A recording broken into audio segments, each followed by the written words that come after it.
Good afternoon, everyone, and welcome to our celebration today. 3 new chapbooks from 3 amazing poets coming out. A great way to celebrate National Poetry Month. So my name is Beth Piatote. I'm the current director of the Arts Research Center. It's really a joy to get to introduce our poets today. Each one will be reading for about 15 minutes, and then we're just going to go straight to book signing and celebrating. So I just want to warmly welcome everyone who's here tonight. Thank you for making time for poetry. We thank our poets for making poetry for us and the world.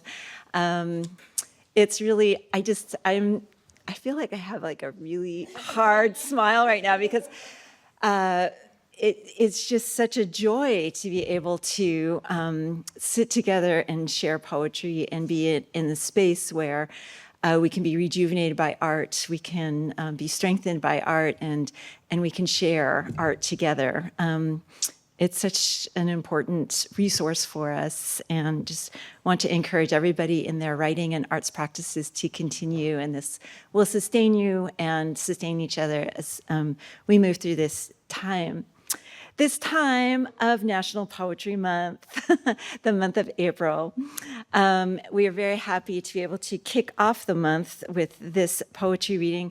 I want to say another dimension of the joy that we feel about celebrating these books is that these 3 poets were all in the same cohort of a program that we ran here at the Arts Research Center for 4 years. We had 4 years, we had a program called Poetry in the Senses that was generously funded by the Engaging the Senses Foundation, which we were able to award fellowships for people to focus on writing poetry. And the outcome, among many beautiful outcomes, are these books that are before you. So we recognize how important it is to fund poets to do their work, and especially to fund people to have opportunities to work together. So with those acknowledgements, I want to go ahead. I'm going to give a brief introduction of each of our poets in the order in which they are going to read, and then I'm going to sit down with the rest of you and enjoy this night. Following the readings, we'll move straight to the book sales and signings, and also please enjoy all of the food that has been provided so that we can celebrate together. Okay, so leading our readings tonight will be Maurya Kerr. Maurya is I'm sorry. It's all right. I just wanted to correct you before you say it again. Maurya. Did I say it right one time and then wrong the other time? That's the worst. When you do it right one time and then wrong the next time, then you're like, wait, which one? Maurya. See? It's like an opera aria with an M in front. Okay, let's all do it together. Opera aria with an M in front. Ready? Maurya.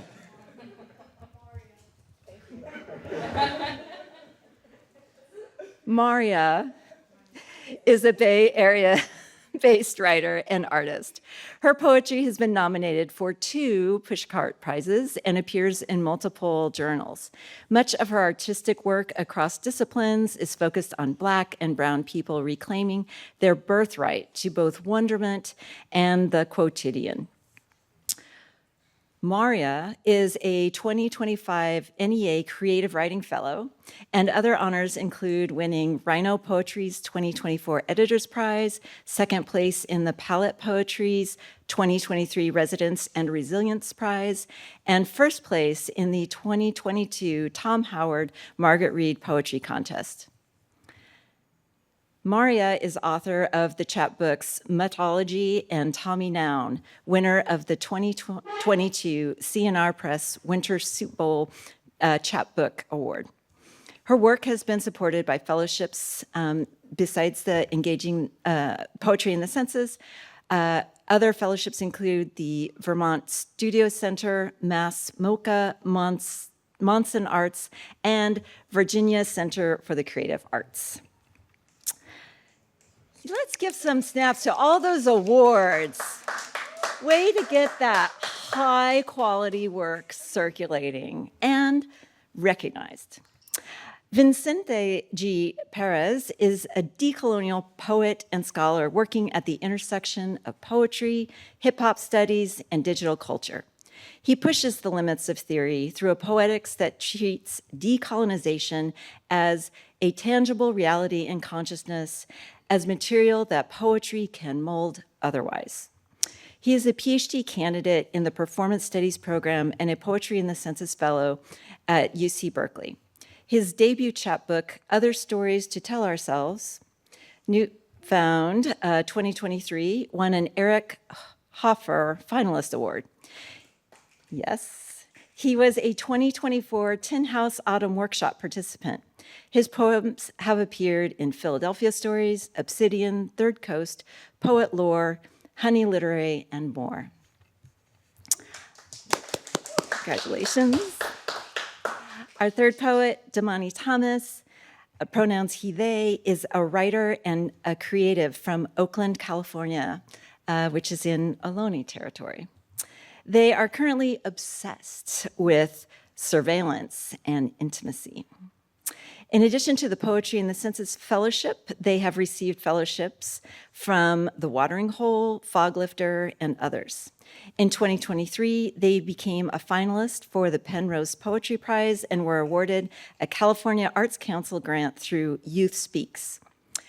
His work can be found in the Shade Journal, Ouroboros Lit Journal, KALW 91.7 FM, the Auburn Avenue, the Anna, and elsewhere. Damani's debut chapbook, Grown Up Elementary, is now available to you through Black Lawrence Press. Outside of poetry, catch them studying horror movies, dancing, and eating too many fries, for which no one can be blamed. So welcome to our poets, our extremely accomplished crew. Thank you. Too many fries, relatable. Okay, hi everybody, can you hear me? Yes. I'm just gonna start by, well, thank you to Lori and also the fellowship. We were very fortunate to be recipients of that, and thank you for Anastasia for coming too. I'm just gonna make a quick statement on behalf of the three of us about sort of our political context today. So America is and has always been a white supremacist, capitalist, heteropatriarchy founded on the genocide of indigenous people and the enslavement and brutal exploitation of Black people. We are all living on stolen, haunted land. In the East Bay, you can find rematriation and Shumi land tax information at segoriatlandtrust.org. Did you print? Okay, it's okay. It must be acknowledged also among us that America continues to be complicit in ongoing genocides. Let us do our part by our active daily resistance and our love so that Palestine, Congo, Sudan, Haiti, and all colonized nations may be free. Okay. So I have two chapbooks that came out. I'm going to read from the second one first. Sorry. Okay. And this Tommy Noun is based on my mother's, she lost her younger brother at 14 to a hunting accident. And so it's based on that loss. I'm just gonna read a little bit from the description in the back. So Tommy Noun employs familiar systems of knowledge and construction, grammar, dictionary, myth, legacy, as anchor to speak to the death of someone too young. What happens when sorrow deluges the capacity and the rules of comprehension. So I'm gonna read two poems from this collection. And so this first one, I do a lot of dictionary poems, which are helpful for me. Maxine Kuhlman's a poet who said that craft is the oven mitts we need for material that's too hot. And so this form has helped me a lot in navigating subject that's really painful. Okay, 4, preposition. Not to be confused for its most common homonym, 4, the number. They used to be a family of 4.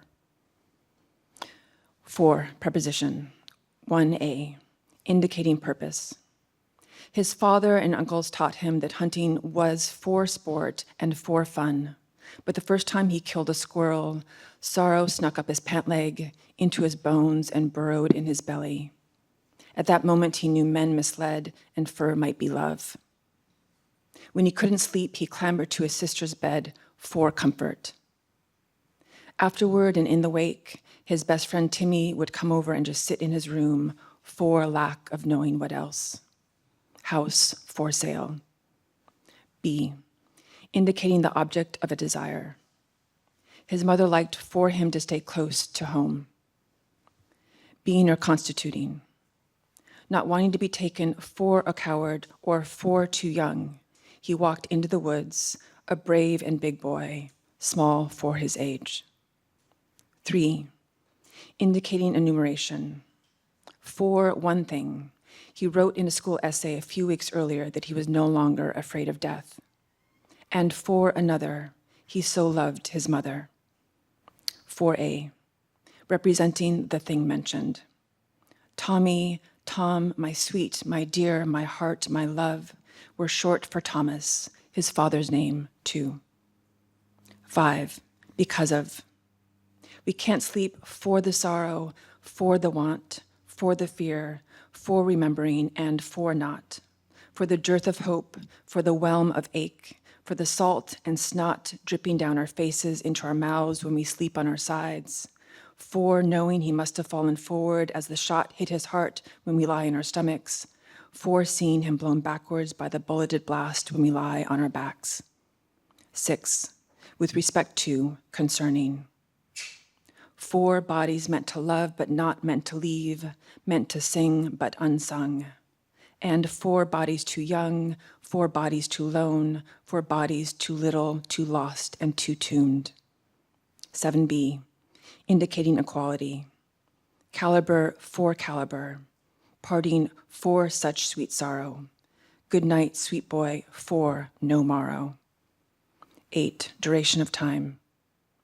The sorrow, like a slain squirrel that snuck up his pant leg into his bones and burrowed in his belly, stayed for too long, or perhaps not long enough, because how long should one pay penance for rest of life? His mother cradled him in those woods forever, clinging to the dream that he was still alive, even if just for a few moments after she found him there, in the woods, near the house. We visited his grave every minute, every hour, every day, every month, every year, for years, after he was blown and buried, killed and laid, rotting and forgone into mulch and hush.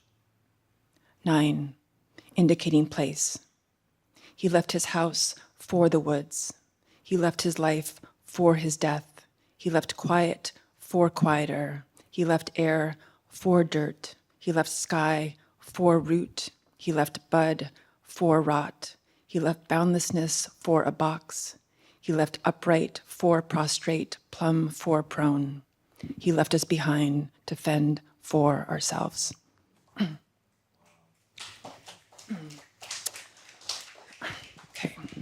Okay, this next poem is called Orion, and Orion is the hunter constellation, and it's written from the point of view of Tommy's mother.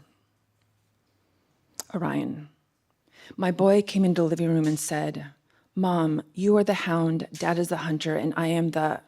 But he couldn't remember, so stood there, silent.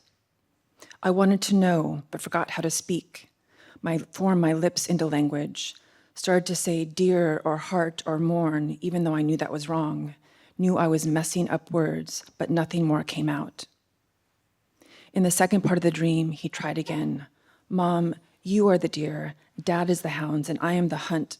But then stopped, shook his head, started over.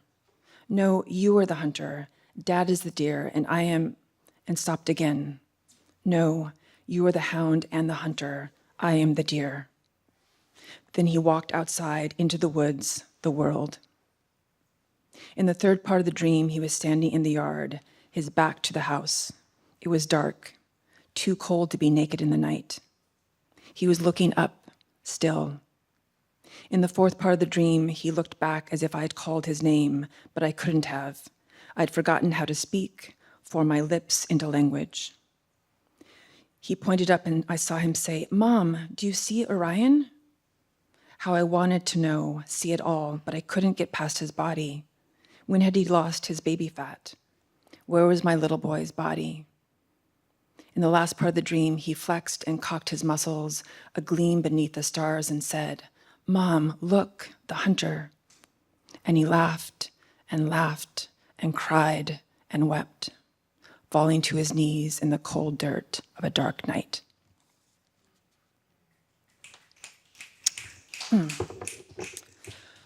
Okay, so I'm going to read now from Mythology, which for me is, I refer to as a study of being a racial mutt. And I read 3 poems from here.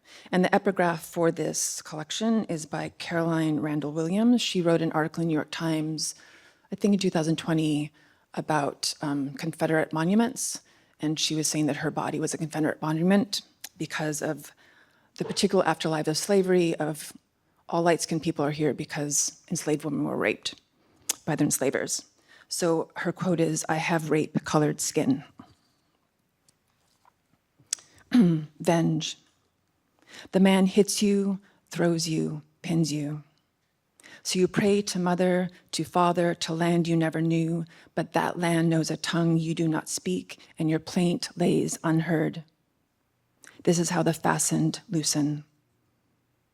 So you pray to the not mother nor father otherland. This one here beneath the dirt floor, beneath the creaked bed, beneath you, beneath his hand, the man who is still under God. This land you know not by choice but by force, but still till, sweat, love. This bare bone, unmuled land that God above you and you beneath the man, God help you, will never hold your beautiful bones. Your bones are meant for more, for some kind of glory. This you know. Minutes later, it's done. The man stands, the man walks to the door, the man opens the door, leaves, the door slams, the man has left. This is how the loosened sharpen. Behold the scythe, how it cuts.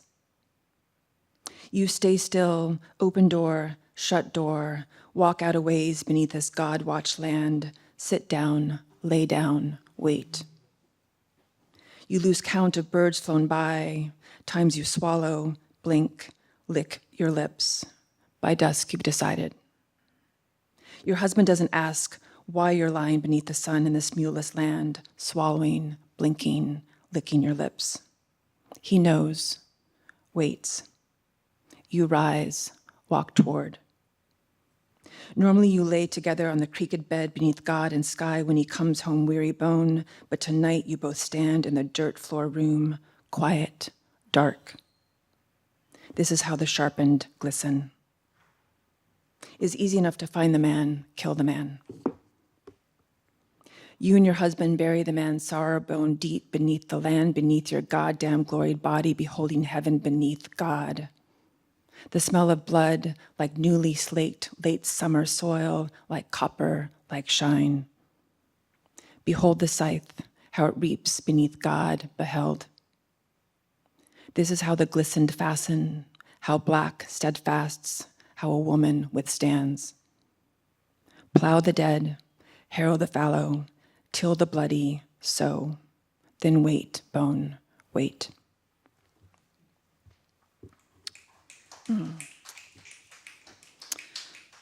Okay, this is called To All Y'all. To all y'all who ask me, what are you? I say this. Bitches, I am sea and sky, moon and sun, all the colors in one motherfucking bundle of bright. I am Parks and Davis and X, Mildred and Richard, my mama and my daddy, coffee, cream, and sugar, crepuscular. I'm the stuck-up, think she a white girl bitch in the morn on the right, and the lady, baby swim latte later on the left at night. Yo, I'm a motherfucking celebration standing on this bridge of liminality, all amalgam and alloy, bullseye and border, chafe and quarter, daddy's little secret. See, I'm the daughter, granddaughter, and great motherfucking great-granddaughter of an Africa chained and crated to America to be fucked and slaughtered by your great, fuck no he ain't great, grandfather. Interstitial, I am the space between each grain of soil in the field, tract of time between cracked and open cotton boll, toll and grime on the sole of masses' boots. The semen on the "see ma, look how pretty I am" dress of the girl gone to work her first day at the big house. Wait, you think Sally wanted Tommy? Think she hemmed and hawed and had a choice to suck or not suck his pallid, flaccid fuck of a dick? For your pasty old grandpapa, we girthed and rimmed with a one drop dark dipping down his drunk ass rear end. Impotence of segregation, I miscegenation, and I cusp, and I cusp, and I cusp, and I cusp. Color me blues and black, white and wrong, but I'm a Wheaton mutt, don't give a fuck. In fact, I'm mama of the mules, king of the curs, brightest of the brindles, poet to all anti-pedigreed and pinto. I'm Halfrica and all 100 halves of the half-caste. I'm the biggest bitch of the bastard battalion, a magnet of amalgamation, and queen of the crossbreed ruling over the mongrelization of this shithole nation. Know me, crown me, kowtow, kiss, and long live the Ligers. Fuck yeah.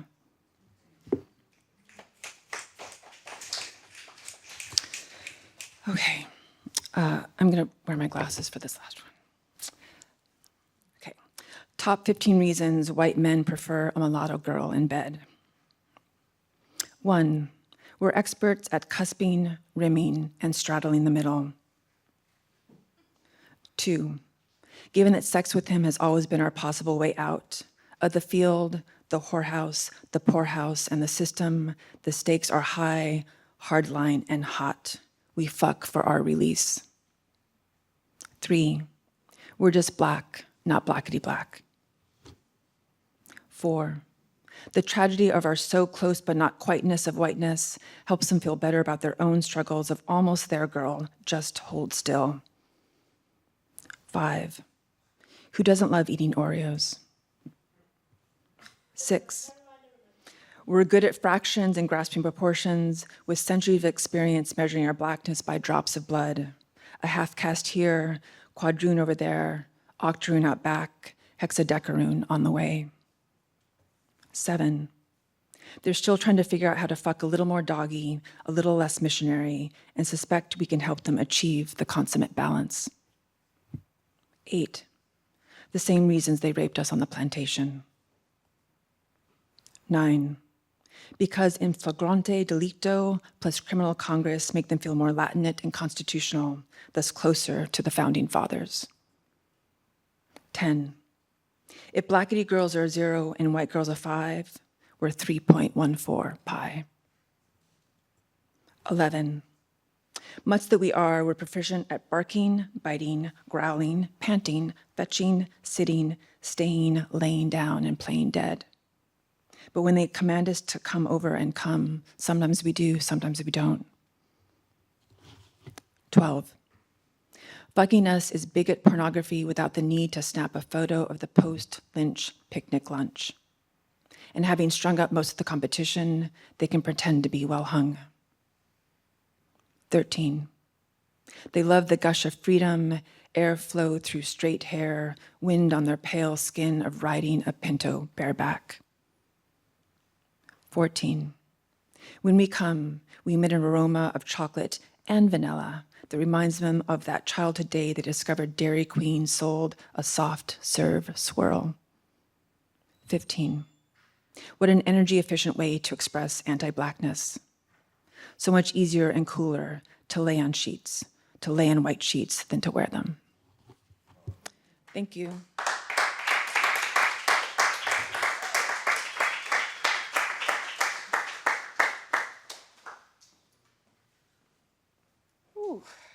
God damn.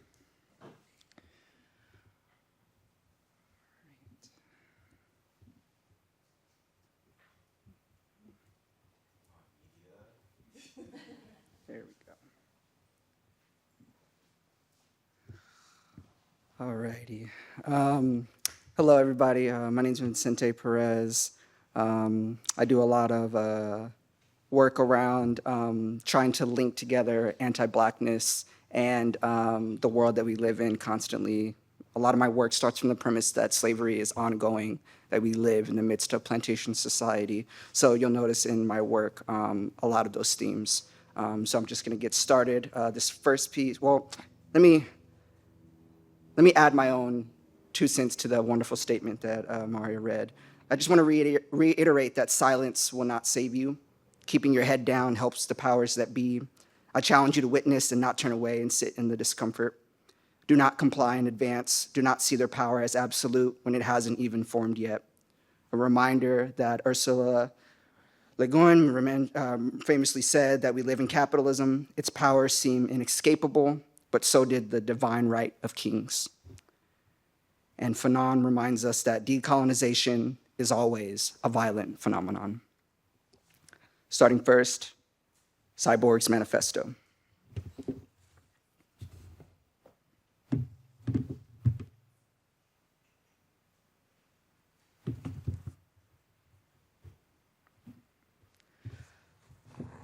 Cyborg's the realest nigga that ever lived.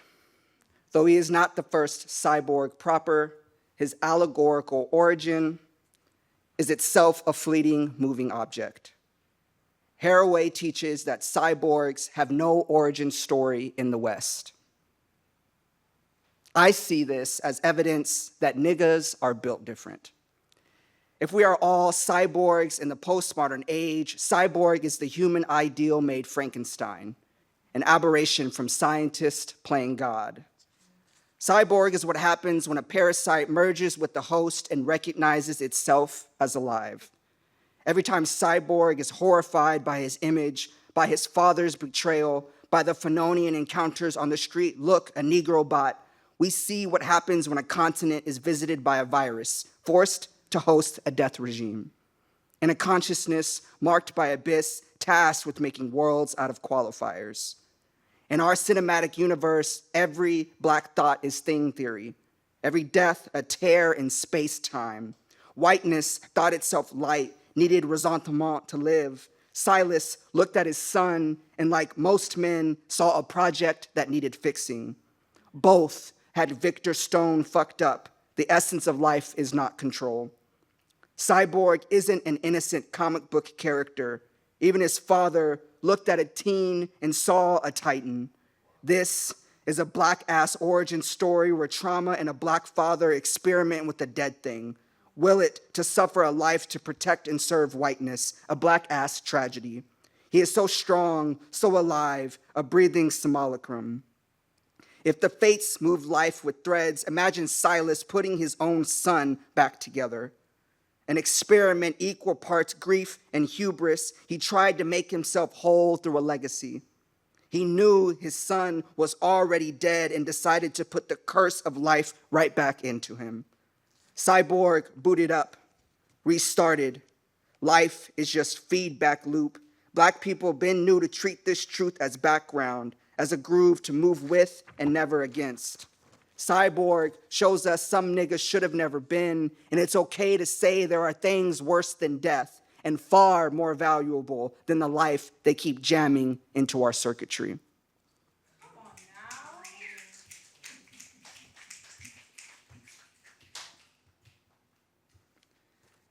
This next piece is called The Plantation I Call Home. I'm a scholar and a poet, and I just want to remind people that Marxism is not gone. It is an adequate theory. It is one of the theories that helps us understand this world, and I'm not afraid to say that Marxism is the basis of this poem. The plantation I call home. The boss owns the land, owns the tractor, owns the seeds, owns the fruit. I wake up, say hello, and pick until the sun overcomes the horizon. Boss looks at the plucked fruit, thinks of how much he can make. I only got one break, one meal, checked my sense of self in so I would not steal. Boss is still tracking his profit trajectory. My alien self sits in the field trying to check back in. I rent the home, take the bus, stand in the lines. Hunger's always in season. Worker earns a daily wage, just enough to make do, just enough to make me come back. I'm talking about myself in third person. Boss checks a box near my name, I take myself back, head home to enjoy the rest of my day. The sliver, the boss, still lets me rent out if the ledger reads true. Thank you.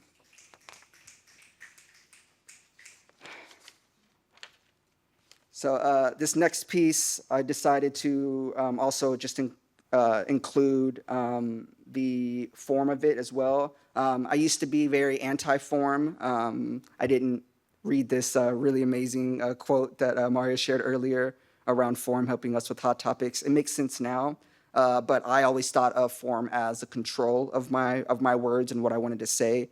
That's probably because I come from a spoken word tradition. So what I learned to do was just kind of insert form in the way I see it working for my work and my content. And so I realized that form itself was another way to experiment. And so this next poem, I was really, again, thinking about anti-Blackness, data. And so what's more kind of emblematic of this than an Excel spreadsheet? So these are couplets in Excel spreadsheets. All the work that I'm reading today is from Other Stories to Tell Ourselves, but I have a lot of work that has been produced since 2023 if you like these themes. This is Fractals, Fractions. A percentage point killed a homeless woman today. No, really. It took her into the cold street and shot her. The roundup cops were sent by some higher up. The bill was due. What are you going to do when the choice is your pockets or some faceless, nameless family you would have stepped past anyways?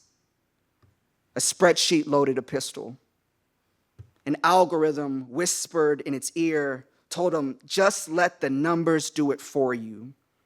It don't hurt none. It's just the way we do things here. You bring a quarterly report to a gunfight and make people forget their hunger, their children. Point out the gun and ignore the fractions doing dances in the background. Algorithms can't be drawn and quartered. This math has vivid history. Fractals become fractions in the alchemy of race science. Melting, dripping, tarring. Just remember to buy cheap and stay in the black. Thank you. This next piece, I'm really, really thankful for my editor's assistance with this. My editors and the press that I work with, Newfound, chose my book in their Emerging Poets series. I'm still in that really funky category, emerging. And I was worried I was never going to have this project picked up. I've been writing poetry for over 2 decades now. I started young. I was a rapper first, then a spoken word poet, slam poet, all that jazz. And that doesn't translate to the page very well.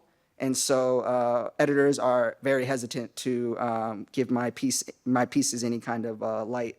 And I found an editor that went to bat for me. And so Newfound, I'm eternally grateful. This piece was in a way different form, but I really like it. I wanted to play with erasure. Erasure and kind of this kind of poetry form is, I would say, a very Black tradition. Taking something that exists, using blackout ink to take it away. This is a different kind of erasure where I wanted to think about silences and white space a little bit more. So this poem is Erasure. You can see it on the screen. Erasure. This is America. This is her story, history. This is America. This is history. This is a story. Time is history. America erases history. This is her story. Mercy me, is America sorry? Thank you. And I'll end on the last poem in my collection. Back to my editor, I just love her so much. Crystal was like, we need one more poem to end this off. So I started thinking about time, and this poem came, and it was perfect. I changed the ending, and now it's one of the last, like my favorite kind of 4-line sections that I've ever ended a project with. This is from my father, Carlos Carter. Punchline after punchline. I started a poem about a week ago. The punchline hasn't landed yet. My dad isn't home. 31 years ago, he started a poem. On his own tenure clock, he has done his time. I tossed up my graduation cap. I am still in school. He is still in prison. Our first conversation was just punchline after punchline. A mouthful of bullets made a son. Masculinity got a software update. I'm not sure I can tell him I'm more a nigga than man since he thinks I'm one of the good ones. Even if that should mean a real nigga, a man precedes me, a lethal namesake. He is inside because he kept a dangerous thing too close, like father, like son. I learned to pack a punch and keep it handy. I'm writing this down, free to send punches wherever I want, to a time card, to a poem, to myself. I put a punch down on a page, call it a poem, workshop myself, hoping I end up somewhere different than when I started. A line plot of connections, a generational gut punch where so many tried to place a period. Thank you.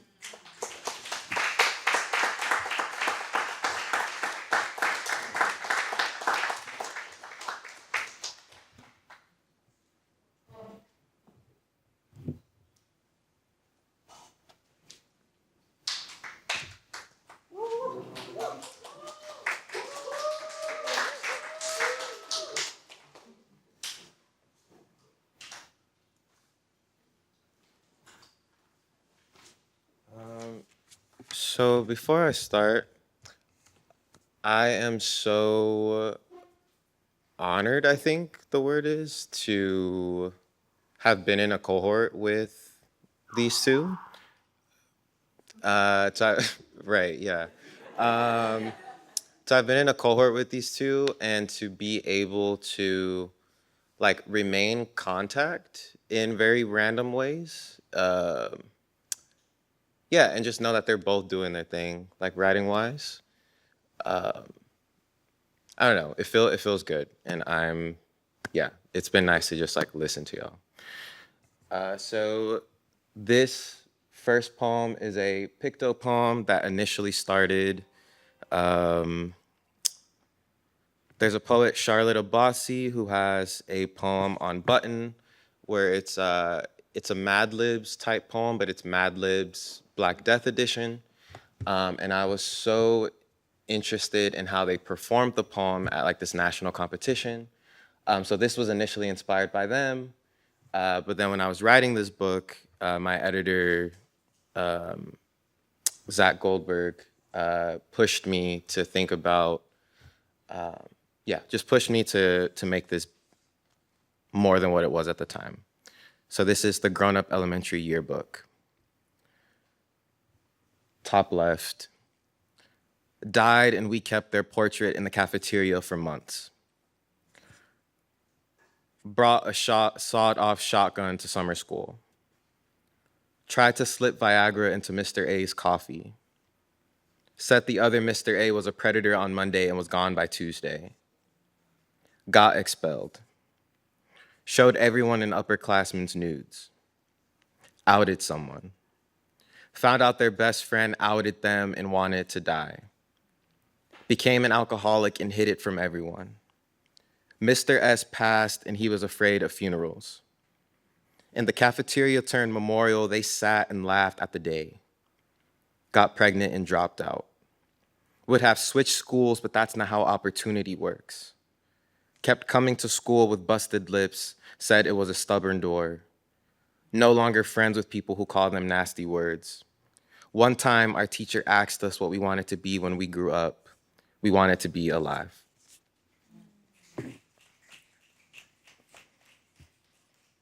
Okay, I'm gonna take a detour from the book, but we will be right back.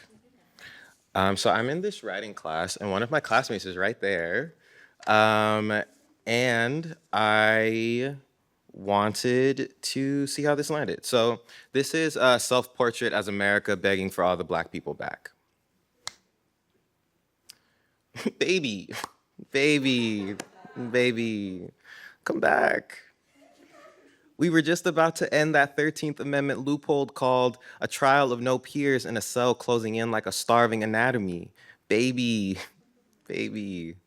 My Russian nesting doll of police quotas and air quotes around for the people, by the people that sell air. Moment of honesty. I love you. The way mosquitoes love Black people in Louisiana. Or parasites love contaminated water, I mean. And the way a lover might lather a Band-Aid over a broken bone. Don't you feel guilty? You left your Aunt Jemima. You left your 40 acres and no property taxes. The cemetery said you don't get a refund on the plot. Don't you want Abraham Lincoln to cut your umbilical debt and slap your ass when you step down from the auction block? You're leaving your Ancestry.com results behind the paywall. Don't you want to know how many arms and legs it took to bring you here? Honey bun, pumpkin, muffin, cute nicknames for things I should eat before they expire. Mi corazón, mon chéri, amor mío, meaning mine, meaning love is a matter of property. You, property, a nickname heirloomed by force and time, and once coercion raced non-consent to find a cure for loneliness and discovered an abandonment of mulattoes in need of saving like stray kittens. Don't make me beg. Don't make me call God by his first name. Don't make me wave a white flag. Don't make me do it. Children, promises, Amber Alerts. I can make a missing poster out of anything, even memory if need be. My speck of cinnamon sugar. Don't make me clean the house you left behind.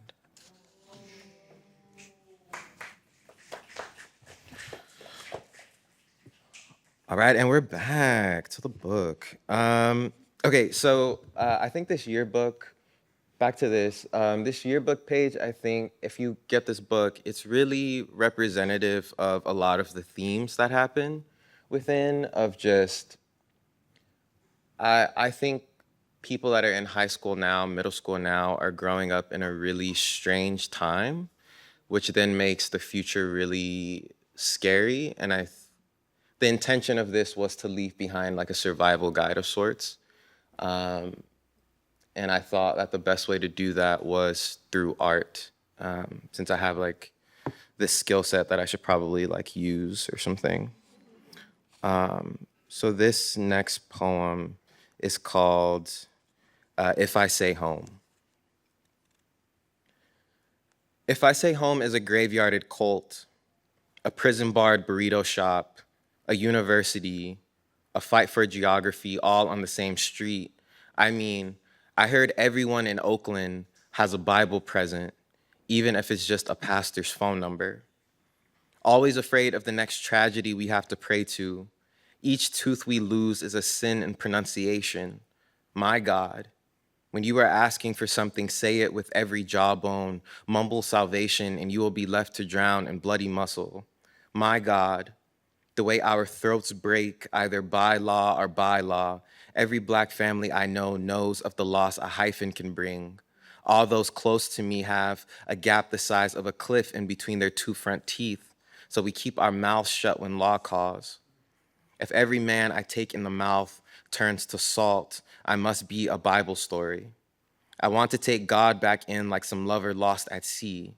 I want to swirl holy around the tongue and wield church promises like a sword. I'm not religious. I just see a connection between hope and the people that police it. There was a place in downtown on 16th called Colonial Donuts, and even that's been priced out the area. The colonizer's granddaughter came back for the colonizer. My God, to be here now, I must be documented, ink and blood curdling, enough to live in a city that has not decided to exile me yet. Or maybe they tried and failed and have yet to try again. I must be something gluttonous if I want to take this Oakland in the mouth, teeth, chalk, blood, a peppermint, God's Sunday souvenir. Before I go, I must tell you, law is sexual. My God, envy the word manifest destiny left behind. Gentrify, the way someone saw a body and called it theirs. How someone died for us, and when martyred, we stole their names, called them ours. My God, the red line, the lipstick around the mouth before a man comes. Stop and frisk. It is impossible to consent when it feels like everywhere you walk is a hotel room some stranger paid for. We didn't ask for this, just suspicion that we want to be touched and talked to in a guillotine tone. The curfew ordinance, the way they demand and never ask, the eviction notice, how we know the fucking is done. Okay, we're taking another break. Okay, so I have two more poems for you all. This first poem is one that I found out is getting published, which is, yeah, yes. I was fishing for compliments. Okay, so before we graduate with one of the last poems in this book, I want to take us back to the beginning of the world. So this is Poem at the Beginning of the World, number 1. Find me a beautician. Find me a braider. I want a bob made of ribs like a spider petrified mid-hug. Find me someone with complex hands. Someone who knows how to weave a story through hair. I want inches down to my ass from Eden. Eden? The one on 98th or the one on MacArthur? Near the women's college and graveyard full of people we don't speak of. Before men, there were bundles. Everything to be decomposed we wore in braids. Story goes, Eve, bald from the rib upward, sat with Lilith as she made faux braids out of apple rinds, twisting, and then came Adam. Allergic to beautiful things, disgusted and uncultured, called this strange. Contrary to popular belief, strange fruit might have originated from the mouth of a balding man in a beauty salon. Lilith, too busy telling stories through scalps, said, men are only as special as the beautician says, and I see nothing for you here. Even the snakes are embarrassed. Leave my garden. Before Adam disappeared from the planet, he invented a word that Eve loved. In fact, she used it as the moral of this story. Bitches can't be bad bitches in peace.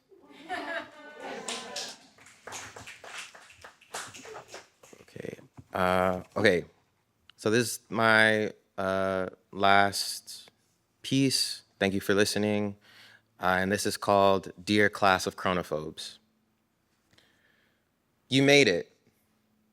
I want to tell you about the tortoise in hair, but there are no more tortoises to exemplify. I have a question for you all. Be honest. Do you know how many animals went extinct yesterday? What about the number of animals that know the concept of zero? What's here today is gone tomorrow, and what plays dead long enough comes back with a barcode. What's felt ain't gotta be understood, and what's understood can't be sold at Walmart, unless, of course, you are martyred during the summer and strangers chant your name while Kendrick Lamar's All Right keeps rhythm and this memorial protest concoction melts under a summer heat wave. The Saturday brunchers scoff, roll eyes, wipe avocado on wet white napkins, then call living a choice. So the teenagers, forced to inherit the world, call uninformed citizens with avocados weapons of mass destruction. What are your favorite memories? Mine come with questions. The continuation school kept military pamphlets in the office right next to the safe sex infographics.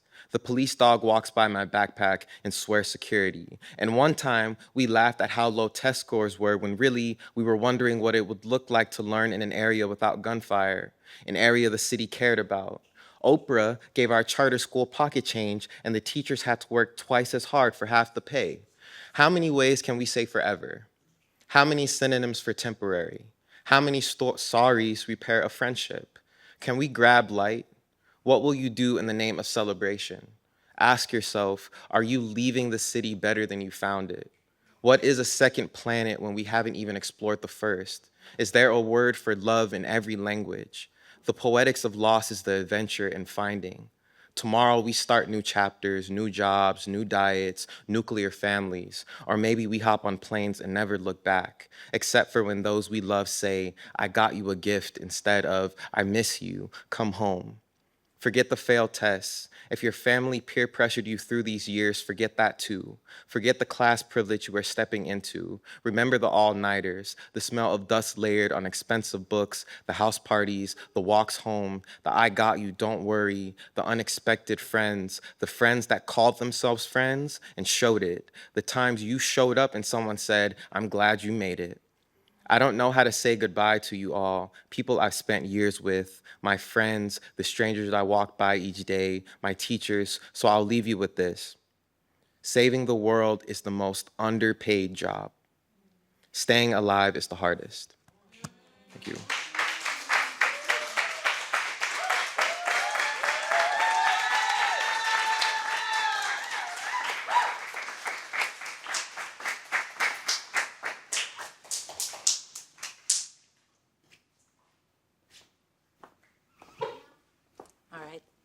Thank you very much, everyone. And one more round of applause for all three of these beautiful artists.